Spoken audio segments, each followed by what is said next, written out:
All right, welcome to Building the Athlete. I'm your host, Scott Benson, owner of Benson Sports Training, an online coaching company. You can find us at bensonsportstraining.com or on Instagram, Facebook, or YouTube. Today's guest, Dr. Nate Zinser.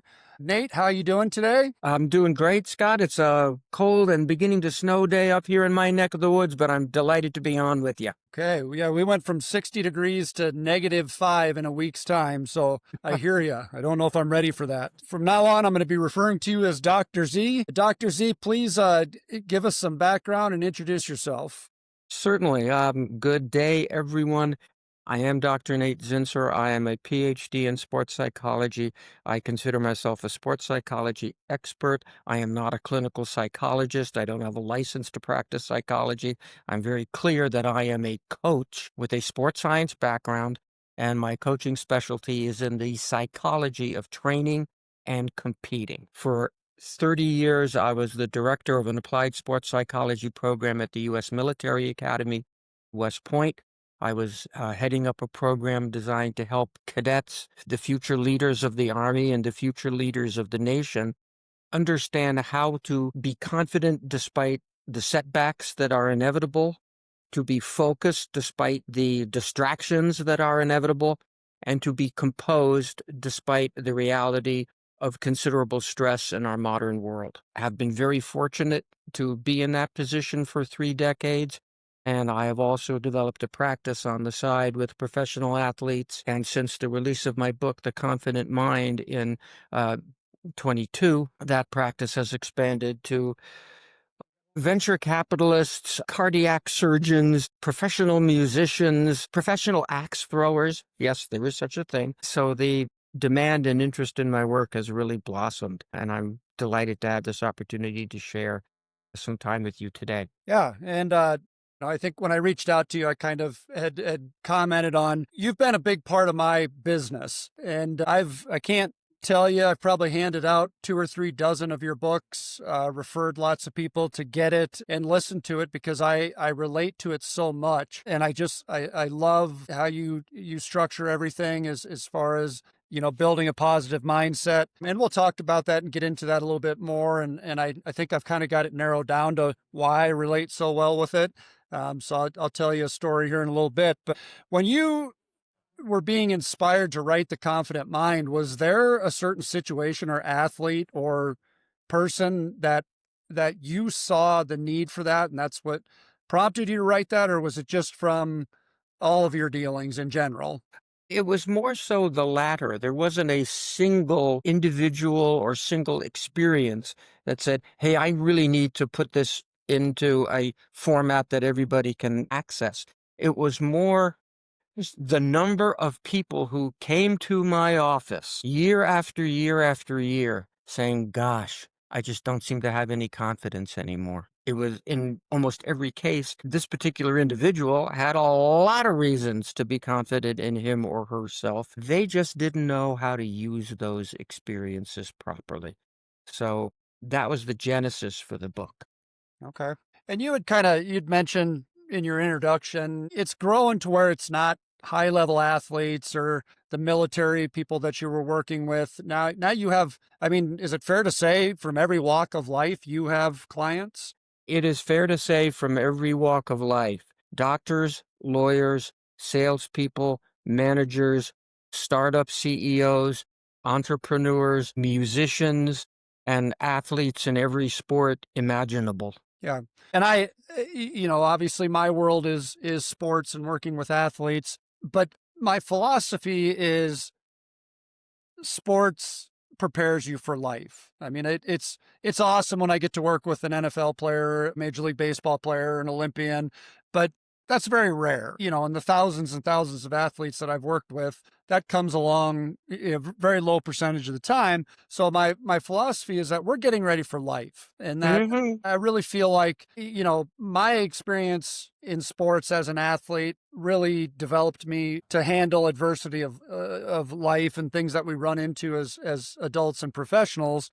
But the fact that you have all these different occupations coming to you, these high performers, that kind of speaks that Are we all feeling the same stresses when we're trying to perform no matter what it is? I think that's largely the case. I quoted in my book the Hall of Fame football player Michael Strahan when he said, "The thing that haunts all athletes is self-doubt." Well, yeah, for an athlete, whether you're a little league baseball player or a major leaguer, there are going to be episodes of self-doubt.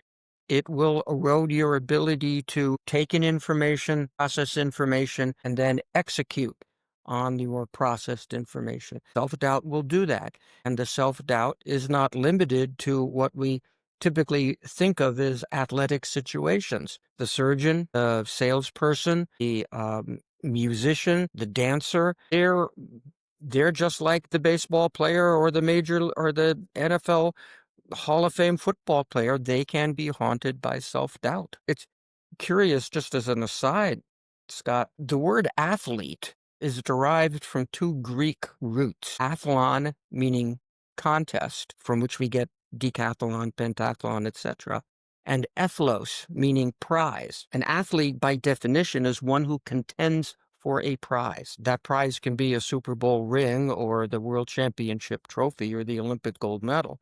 But the prize can also be financial security for one's family, the delivery of quality health care, the sophistication of bringing a needed technological innovation to market. Those are prizes. I work with a lot of firefighters and military personnel still.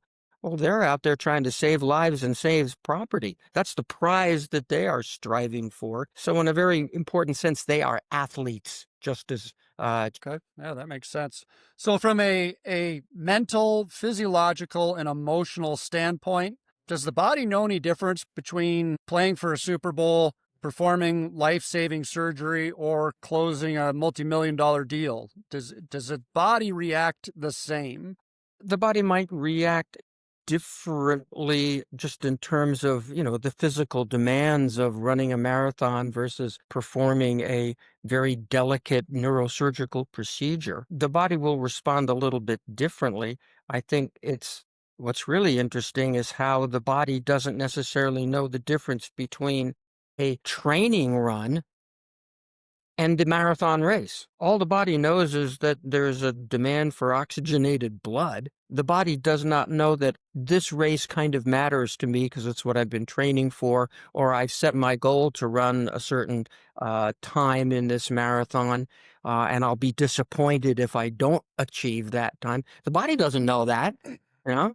The body doesn't know that the tennis player is in the Wimbledon final as opposed to just hitting in the backyard with some pals. Now, your mind knows that, and you better get your mind tweaked and adjusted properly so that it's helping you when you're playing in the Wimbledon final, as opposed to interfering with your ability to see the ball and move your feet and hit the ball when you're in the Wimbledon final. So you've worked with all these high-level performers in different occupations. What is the constant that you see in mindset with high performers? The constant that I see is, I guess you could call it in general, a combination of self-doubt about one's capacity and fear of disappointing oneself, disappointing one's coaches, disappointing one's team. It's that constellation of worrisome thoughts that is constant across pretty much every performance endeavor.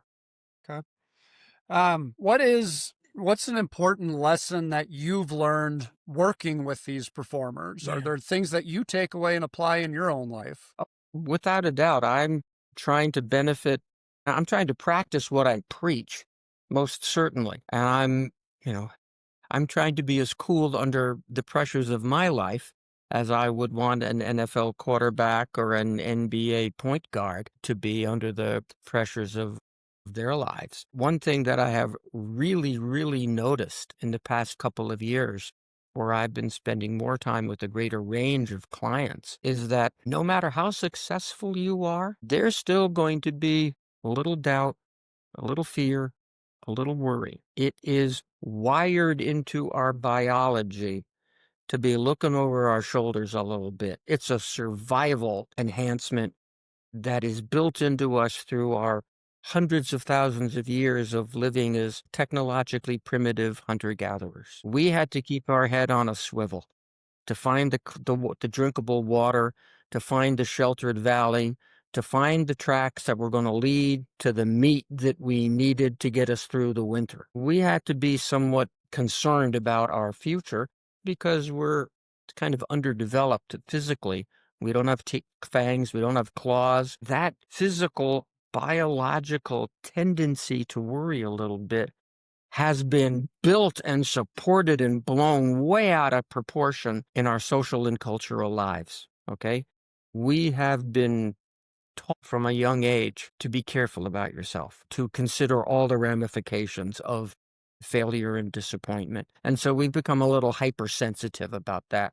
And even very successful people still find themselves occasionally waking up in the middle of the night fearing, wondering if their business venture is going to go down in flames, if they are going to make the team that they been training for.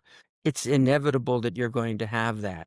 And the fact that you have that does not mean that you cannot be a confident and productive individual. It just means that you've got to recognize those moments and have a strategy and a response basically in your back pocket to deal with them. And if you would do a better job dealing with them than your competitors and your opponents, and this is what I tell people, if you do a better job adjusting and acknowledging and working through those moments of self-doubt than your competitors and your opponents, well, then you have an advantage over them. Seek that advantage and use it. They're worried about themselves too. Don't think they've got it all together. You just do a really good job of staying in control of your thoughts and your emotions. That will positively affect your performance in the operating room or on the court or on the field or in the pool or on the mat. Just don't let any of those performance results change the way you use your mind and your emotions. You got to be that's what mental discipline really is. Yeah. So, and I deal with this a lot with younger athletes and older ones, I guess I should say, but the anxiety and the butterflies, as we call it, they're going to be there. If they're not there, I'd be more concerned if they weren't there than having them there. I think number one, it's an indication that you care about what you're doing. Mm-hmm. So if we can take that first step and we can get the athlete to just accept that we know it's going to be there. It's okay. It's a good thing. What is a good way for a young athlete to process that and to take steps to prepare to move through that part of it? Okay.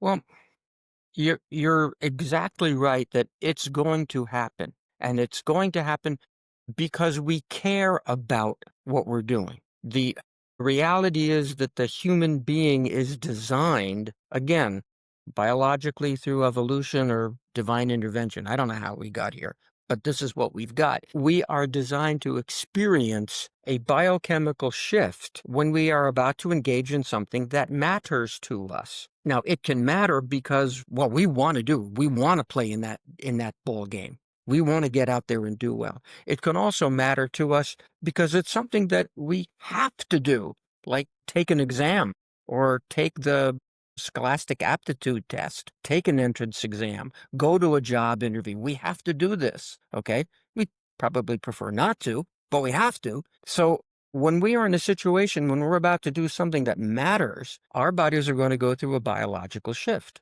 We're going to have adrenaline and a lot of other chemicals automatically, unconsciously pumped into our bloodstream, and that's going to make our heart beat faster, and it's going to make our muscles twitch a little bit, and it's going to make our stomach rumble because there are a whole lot of nerve endings in our stomach that are going to get switched on by the anticipation of the event that's upcoming. We just got to teach kids that when you're feeling the stomach or the heart or the twitchiness, that just means your body has been elevated to an enhanced biochemical state. You now have, and I was explaining this to a young athlete just yesterday, in that moment you have a state-of-the-art performance-enhancing chemical, custom-made for you, moving through your body in the precise necessary dosage at the right time so that you can become a stronger, faster, more perceptive, more reactive human being. And this performance-enhancing drug doesn't cost you anything, and it's legal. You won't get in trouble for using it, okay? So The fact that you feel the butterflies means that you've got some rocket fuel happening. So your job as an athlete is to feel this and go, yeah, good. I'm getting ready to play great. I'm getting ready to be an enhanced version of myself. It's kind of like a superpower. And that's how I encourage people to look at it. Whether you're a 10-year-old little leaguer or a 70-year-old still running 10Ks or half marathons. I that's awesome. Performance enhancing rocket fuel. And I do think, that that needs to be something that's given to young kids at a young age so they know that this is good. This is a good Yeah. thing, not a bad thing. Yeah, the word nervous and nervousness pretty much has a negative connotation. I'm nervous. That means I don't feel good. I don't like it. Okay? Well, nervous can simply also mean that your nervous system is a little more active, which is exactly what is happening. So you can look at nervous in one of two ways. I'm sort of uncomfortably apprehensive, or I'm pumped up. I've had several athletes in discussing to say, no, I don't get nervous. I get excited. It's the same thing. It's just a different label. Yeah, I'm excited. I feel this energy surge. I feel this biochemical shift, and it's neat. I like it. Oh boy, here we go. As opposed to I'm feeling this energy surge and it's making my body feel a little abnormal and I kind of don't like it.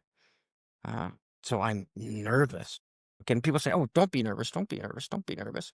No, hey, be nervous. Just understand that it's actually rocket fueled and you can be excited, happy, turned on about what your body is doing. And trust me, as soon as you get in the game and you get that first pitch or that first touch on the ball, those symptoms pretty much go away. Yeah. And you'll be good for most of the game. Maybe late in the game, it's a big moment, some of it might come back. But then again, that's just your body giving you another little dose of that rocket fuel right when it can do you the most good. It's pretty cool that your body does that.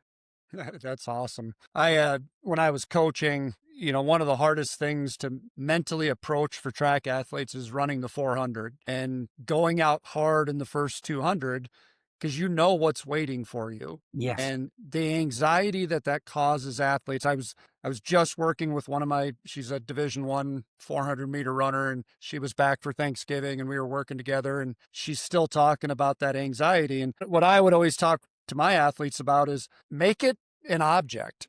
You know it's going to be there when you get to 200 meters or 300 meters. So that fear, it's going to be there. So find a way to make it your friend, or Yeah. name it, give it a name, and Gi- say, gi- hey, Give it a what's up? name, give it a name, give it a shape, give it a color, give it an identity, objectify it. Right. Let's go. You're here. Let's go. Take it out of the darkness, you know? Yeah. So I seem to have a lot of luck with that with athletes, and but I just I really like I really like not nervous, excited. Yeah.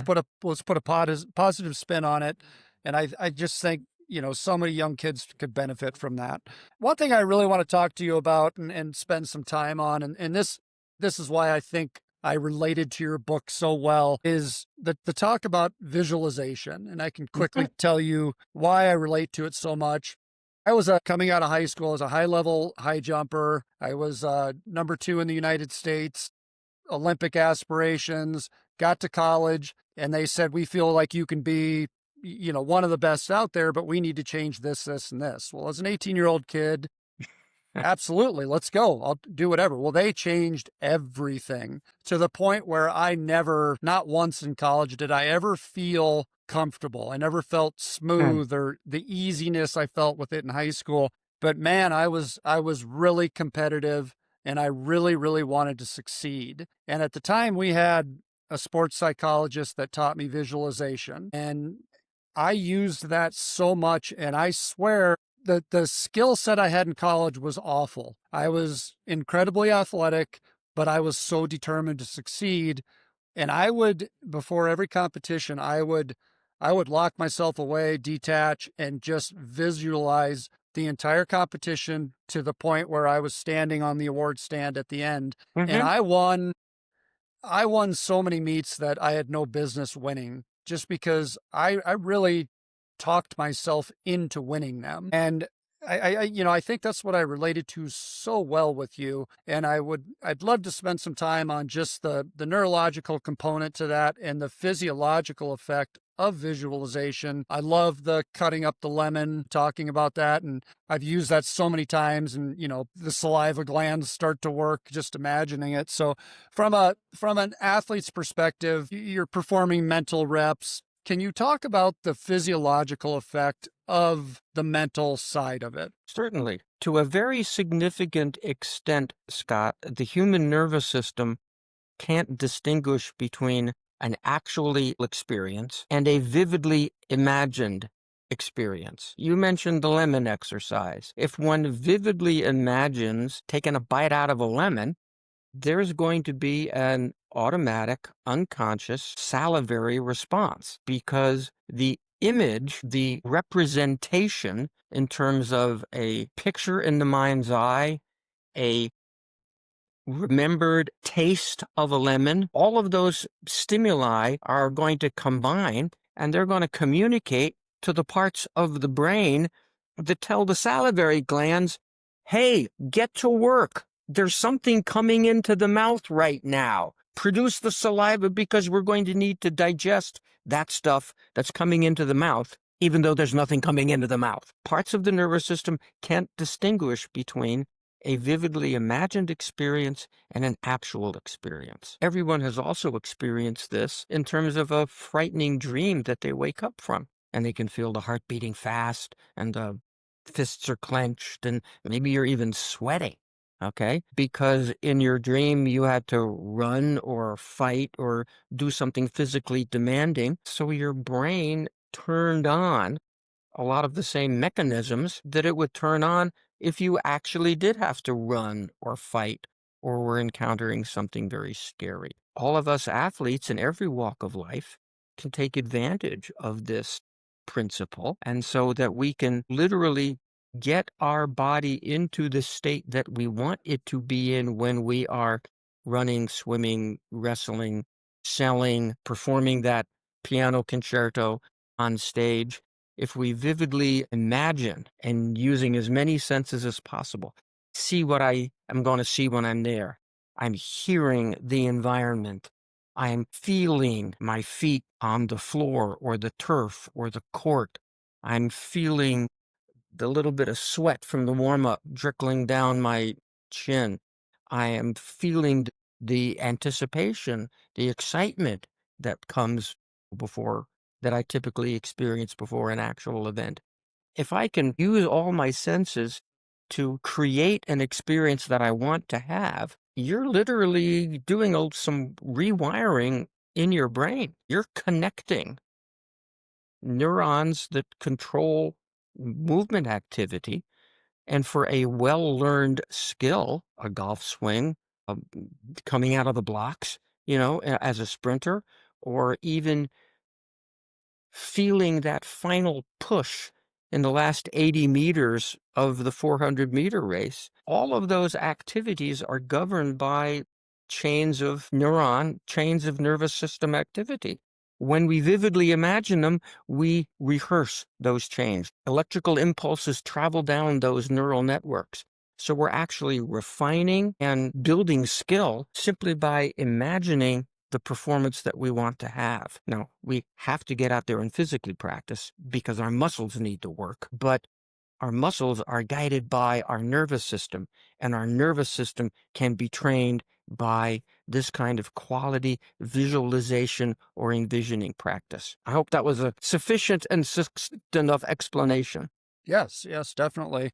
And I really want to kind of hammer this point home to people listening. So when I coached, I would, right before the state track meet, we would have an hour long practice, and that's what we would do the entire practice. I would do it with the team, Mm-hmm. and I would have them go through their events. I would have them imagine their warm-ups, event, competing, finishing, being on the award stand. And then we'd get done and I'd ask them, what did it smell like? What socks did you have on? Mm-hmm. And really start to hammer down on the detail of it. Does that make a difference? The more detail you put into the imagery, does it have more of a neurological response? Oh, absolutely. The more detail you could put into it, the more sensory detail, clearer, sharper pictures, clearer, sharper sounds, a variety of sensory experience including your kinesthetic sense. Where is my body in space? Okay. My proprioception. Where's my body? How is my body moving? And my emotional state. Am I eager? Am I worried? Am I excited to be there? Can I pretend that I'm experiencing these things? The more detail that I can exert into it, the more of those neural pathways I'm accessing and refining. Imagery and visualization really don't have much of an impact if it's just sort of a casual thing. Oh, yeah. I think that's how it'll look like, yeah. And that's how we're going to run this play. No, no. If I'm a quarterback and I'm envisioning what we're going to do on 3rd and long when we're in the red zone on Sunday against this particular defense, man, I've got to be really getting into it. Okay, we're going to be in this stadium and we're driving towards this end zone, and that's what it looks like in the distance. Okay, and the ball's on the 18-yard line and it's 3rd and 10. Okay. And my offensive coordinator gives me this call, and I'm coming to the line or setting up in the shotgun, and I'm seeing the defense. I'm seeing the jerseys that I anticipate them to be wearing. I can see my guys in front of me and our outfits that we're probably going to be playing in. I can hear the crowd. I can feel my feet on the turf. I can hear my voice given the snap count, and I can feel that ball in my hand and feel my body move as I make the play that I want to make, as detailed as possible. I did this for decades at West Point with many of our athletes. We had these wonderful ergonomic recliners with stereo speakers built in to the interior walls. And your feet are up on a stool and you're lying back here. It's very quiet and private. And we would do a relaxation exercise to settle down. And then I would play in some of the warm-up music. And then I'd put on crowd noise in the background. And I would be literally reading off a play sheet from the coaches. Loose bread, right, 69 on 2, you know? And I would be guiding. Okay, see the field, see the defense, take your position, execute. And we would guide people right through that. One extraordinary example of that is a track application. The first sub-4-minute mile at West Point was run by a guy named Dan Brown, who went on to compete in the Olympics in the 10,000 and the marathon in the Sydney Olympics. He was the first West Point cadet to run a sub-4-minute mile. And we got to the point where he could visualize every stride in that 3 minutes and 58 seconds. And we got it right down to a pinpointed 3-minute 58 imagery on Thursday. And on Saturday, he went out and ran the exact same time. And we set it up because we knew exactly where, exactly how, what time of day it was going to start, how the warm-up would go. We really laid the stage. It was so clear in his mind that when he got to the starting line, it just felt natural and automatic. Not that it was easy to press through that final 200 meters of the mile, but it was well within his control, as opposed to, geez, I don't know if I can do this. No, I've done it before. I've done it to the point where my whole nervous system believes that it's already been done. So it's a heck of a lot more comfortable when you get to that level. So the details is where it's at for the young athletes or whatever athletes that want to use the visualization, detail. One thing that I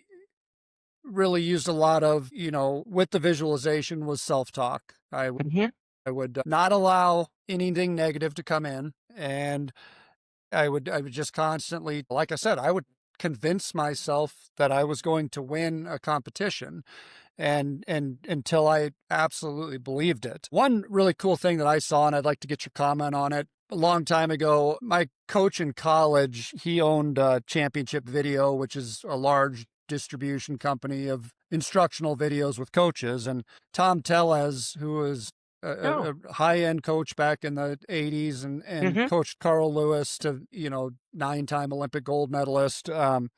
He was doing a talk and he used me for a volunteer, had me come up in front of a room, put my arms straight out, and had everybody in the audience say all kinds of negative things about me, including himself standing behind me.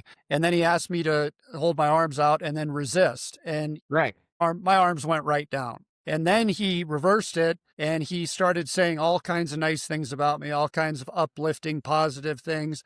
Had me do the same thing, couldn't move my arms. I always remembered that, and I've used that as well in demonstrations. But explain what's going on with something like that. The emotional state that you are putting yourself into as a result of the self-talk and the external chatter, that emotional state is communicating to your musculature, okay? It's communicating a message of weakness or a message of strength. Whichever message the muscles are receiving through your emotions, which is driven by how you're thinking, what you're telling yourself, that chain leads to to measurable changes in the actual muscle function. So if I can talk to myself optimistically and get myself to a positive emotional state, yeah, I can do this. Not, well, I'm telling myself I can do it, but I really don't think I can. I mean, that's where the details are really important. But if I can get myself to that emotional state, I am helping my body. I am going to maximize the right muscle tension. I'm going to get blood to the right places. I'm going to open up my pupils. I'm literally changing the hormonal state that's at work in my body. I'm creating the pain reducing neuroreceptors as opposed to the pain accepting neuroreceptors. I'm changing my biochemistry by virtue of my emotions, which is driven by how I think. So anyone can experience that with the muscle testing.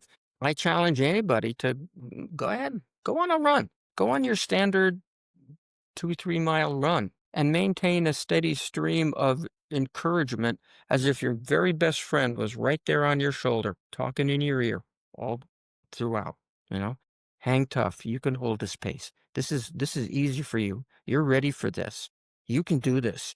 Good for you. That was a great surge there. Okay. I challenge anybody to do that and not have the experience of, wow, I ran pretty far, pretty fast. I did better than I thought I would. And if you really want a comparison, go ahead and do the other one and have the nastiest person in your personal memory right there on your shoulder talking to you as you do that same run.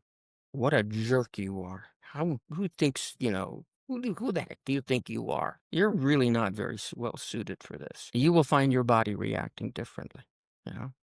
I used to introduce this process of training to cadets at West Point, again in those ergonomic recliners with a heart rate monitor. And I would simply ask them, go ahead and imagine that you're in a perfectly comfortable hot tub. Feel the comfortable warmth and just sink back in there, try out a little bit of relief and ease. And you see their heart settling into this beautiful, smooth rhythm as you inhale and exhale. And then I'll say, okay, I want you to imagine you're back in high school. I want you to think about that one teacher or that one assistant principal who was always stalking the halls looking for somebody stepping out of line. And you always knew that just the minute you saw that guy, you were going to be going, oh, geez, here it is again. Imagine that person. And that nice, smooth, gentle heart rhythm starts going crazy. It's just the fact that our minds and our bodies are so intimately connected. If you want to get the best out of your body, please use your mind effectively. You've said multiple times you've talked about emotional. Is there a difference between being mentally strong and emotionally strong? Oh, now that, Scott, is a great question and a very important question. Is there a difference? Yes and no. I think when most people use the term mentally strong, they include the emotional dimension within it, okay? But I think it's very important, and I stress this a lot in my training, that what we're trying to do with your cognitions, your thoughts, what you remember from your past, what you tell yourself about yourself in the present, and what you visualize about your future. Those thoughts create various emotional states. So the link is so tight. It's difficult to separate them entirely. But you've got to understand how, I ask athletes and performers all the time, how do you want to feel? How do you want to feel giving the presentation, stepping out onto the field? How do you want to feel in this particular game situation? What's the emotion that you want to have? What thoughts are important to create that emotion? So in a way, they're distinct, but in a way, they're really, really intimately connected. I think you've got to discipline your thought process so that you achieve the a helpful, constructive emotional state. You bring up the word discipline. Mm. You hear a lot of athletes that talk about being motivated. I'm motivated to do this, and they set goals of, I want to win this, I want to accomplish this, I want this for a PR. Mm-hmm. But that's a result of a process. Right. That's an outcome. Yeah. Right, an outcome. And so I've always been very much, in the camp of process based. Let's talk about, what can you do today to focus in on to get better. Where I think in our society, I think we're too outcome focused. Motivation is awesome. I can watch a Rocky movie and get really motivated to go do something, but that's going to fade after an hour or a week. And Mm-hmm. can we talk just about discipline? How discipline keeps you tied into that process, moving towards that outcome? Mm-hmm. Okay. Like the word nervous and nervousness, discipline can have kind of a negative connotation, meaning I have to be sort of strict and almost angry toward myself in order to do the workouts, observe the diet, etc., etc., etc. I've got to be strict and very demanding of myself. And there's a kernel of truth in that, but you got to be careful that you don't take it too far. I love the comparison of the term self-discipline with the term self-love. Do you love yourself enough to do the right things that are going to help you? Do you love yourself? Okay. Do you love yourself enough to know that, oh, if I eat that food, it's not going to help me as much as eating that food? Okay. Do I do I love the idea of being a state champ, national champ, Olympic team member, Olympic gold medal? Do I love that to the point where it can propel me to take the proper actions? Okay, that's the outcome I want. But am I willing to be in love with the process of getting there? Okay, doing the work, observing the diet, managing my cognitions and my emotions. Am I in love with that process enough? Can I be disciplined to do that? I ask people this question all the time, and it's based upon from my graduate school mentor, Dr. Bob Rotella. And the question is simply this: is the quality of your thinking consistent with the quality of performance that you want to have? Does the quality of your thinking help you in the clutch? And if not, are you willing to change it? To me, that's the essence of discipline. Is the quality of your thinking. Can you discipline your thinking so that it is consistent with the outcomes that you want and with the things that you have to do in order to achieve those outcomes? To me, that discipline breaks down to something as simple as that. It's got almost nothing to do with the willingness to drag your butt out of bed at 5 o'clock in the morning and do a workout. That's more like obedience. You can get your dog to do that, okay? But you can't get your dog to think in a disciplined manner. Doesn't have the freedom of thought, doesn't have the free will, doesn't have the gray matter, the brain structures that allow for that. So use what your human existence has given you, the ability to choose your attitude, choose your quality of thoughts regardless of circumstance. That is real discipline as I understand it. Okay. Are you, and I think you had said, the comment about, do you love yourself? Is it important enough to you? Are we kind of talking a little bit about intrinsic value then, because I think a lot of athletes do not have that. They Yeah, are out exactly. there because mom and dad want them to be out there. Their buddies are out there. They And don't. their sense of personal value is contingent upon the quality of their last race or their last game. How they feel about themselves is very inconsistent and it's completely dependent upon outcomes. They don't have an intrinsic sense of, yeah, I'm a valuable human being. I love to run, or I love to play baseball, or I love to play hockey, or I love to operate on anterior cruciate ligaments. Okay. But my value as a human being is independent of how well I do those things. And that is a big, big, big step towards real, not just self confidence, but self esteem. Those two things are connected. And it's really important. That term, intrinsic value. Do you feel good about yourself pretty much independently of your last results? There's so many athletes that get hung up with that. They almost are unable to talk about themselves without referring to their athletic identity. No, come on, talk to me about yourself outside of the world of sport with no reference to this particular sport or this particular profession. Do you have a sense of yourself overall? That's hugely important because it takes a heck of a lot of pressure off you. Right. Do you think, and maybe I'm speaking for myself, but I see a huge lack of intrinsic value in athletes of all ages. And I also see an epidemic of athletes that give up Hmm. because, well, I'm a junior now, and the position I play, the person starting's a junior. And rather than going to work and figuring out a way, I'm just going to quit. And Yeah, I think that's a horrible frame of mind to get into because that's certainly going to carry over into life. that's And, right. but do you think that that's related to not having that intrinsic value? Oh, without a doubt. Without a doubt. I haven't gotten the validation for myself through performance results or lineup decisions. I have needed that external validation in order to stay with the sport.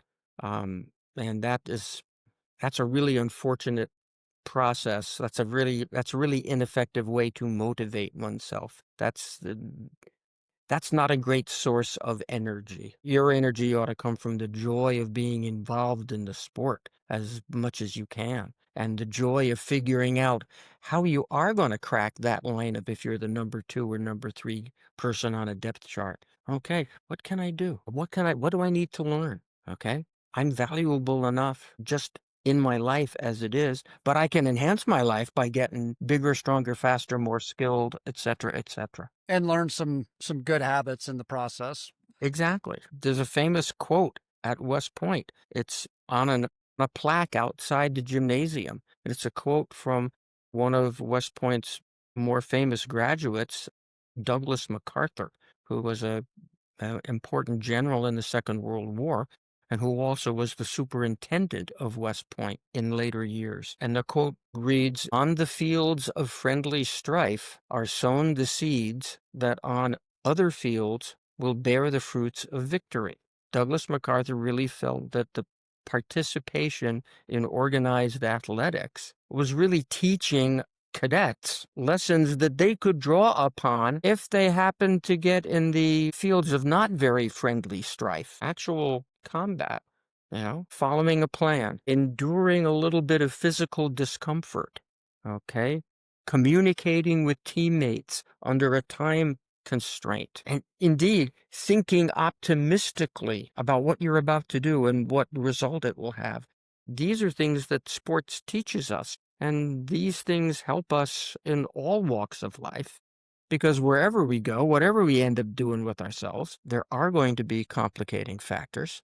There is going to be negative self-talk and self-doubt. Sports is a wonderful way to learn how to deal with all that and come out on top of it. I mean, I certainly celebrate all the high level athletes that I've trained, but I certainly remember everyone that could have done something and they quit Mm-hmm.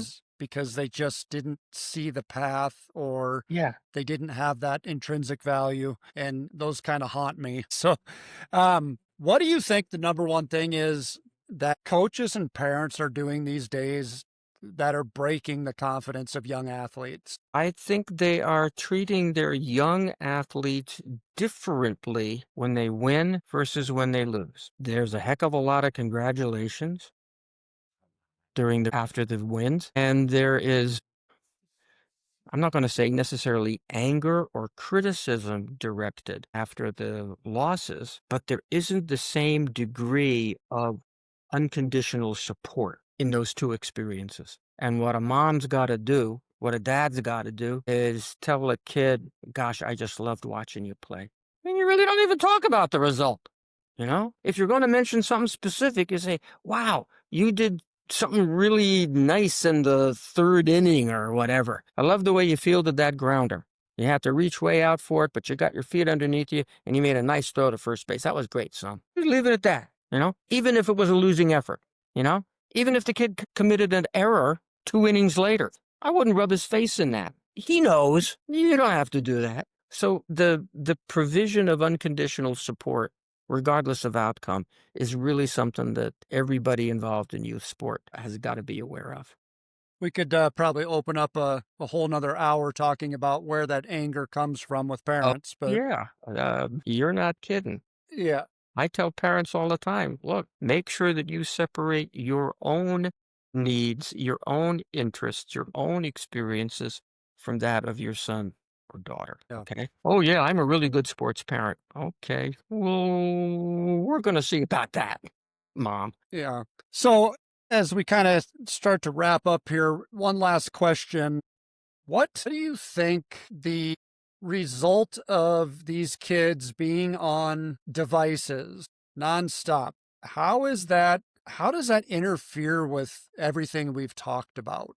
Boy, what an important question. The electronic devices that give you an answer to a question pretty much immediately, or at least tease you about an answer to a question immediately, they erode the very important process of learning to be patient and wait for something. Well, I got a question, or I want to talk to somebody. Okay, I'm going to just hit my device and do it, as opposed to I'm going to have to wait an hour, 2 hours, all day. When you and I were very young, if you wanted to communicate with somebody on the other side of the country, well, you could pay a high price for a long distance phone call, or you could write a letter by hand, fold it into an envelope, put a postage stamp on it, have the mailman pick it up, and you might get a reply to that letter in a week or 10 days. You had to wait for the response from a friend that had moved away, or a cousin that lived in another part of the country, or if you were applying to a summer school, you applied through mail and you had to send it off by a deadline, and you would wait 2 weeks, 3 weeks. The ability to be patient is very valuable. Electronic media and social media have really eroded the basic quality of patience in a lot of young people. So parents beware, limit screen time. I don't think any kid should have a full-fledged cell phone until they're in high school, at the minimum. You know, you can have a flip phone in case you got to call mom and dad in the case of an emergency. That's okay. That's just a communication device. But as something that you're going to be constantly going to in order to get an immediate gratification, bad idea. Yeah. It leads to that entitlement of I want it right now, and that does not play out very well in the world of sports because Yeah, it's you got to be patient. You're going to have to go to the weight room 3 times a week for 6 months at a minimum if you want to experience anything meaningful. It's not immediate. We need to be patient. That's just one of the aspects of the physical bodies that we inhabit and the physical universe that we live in. well, Dr. Z, I sure appreciate you coming on. I think I could talk to you for a couple more hours, so we might have to do this again down the road. I really, really enjoyed it. For the listeners, tell us, I think you can get the book about anywhere, but tell us where the best place to buy the book is. And if anybody wants to get a hold of you, speaking engagements or otherwise, how do they find you? Okay. The Confident Mind book is, like say, Scott, available pretty much everywhere. Amazon, Barnes and Nobles, all those outlets. Anybody who wants to reach me for individual consultation or, as you've mentioned, speaking engagements, I've done hundreds of them over the years. Very, very simple.